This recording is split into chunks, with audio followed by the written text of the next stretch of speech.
அனைவருக்கும் என் சமத்துவ வணக்கம். 3 மாதத்துல 8 ஆணவ படுகொலைகள் நடந்திருக்கு.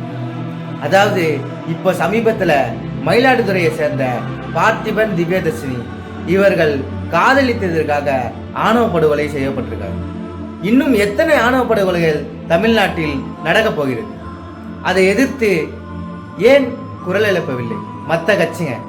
2 கட்சிங்க தான் ஆணவ படுகொலையை எதிர்த்து குரல் எழுப்பிக் கொண்டிருக்கிறார்கள். ஒன்று பிசிக, மற்றொன்று கம்யூனிஸ்ட் கட்சி. இந்த 2 கட்சிகள் தான் ஆணவ படுகொலையை எதிர்த்து தொடர்ந்து ஆர்ப்பாட்டங்களும் போராட்டங்களும் நடத்தி கொண்டிருக்கிறார்கள். ஆனால் மற்ற கட்சிகள் எல்லாம் அதை ஒரு பொருட்டாகவே எடுத்துக்க மாட்டேங்கிறாங்க. ஆனா தமிழக அரசுக்கு ஒரு வேண்டுகோள். தமிழக அரசு கூடிய சீக்கிரத்தில் இந்த ஆணவ படுகொலைக்கு ஒரு தனி சட்டம் இயற்ற வேண்டும்.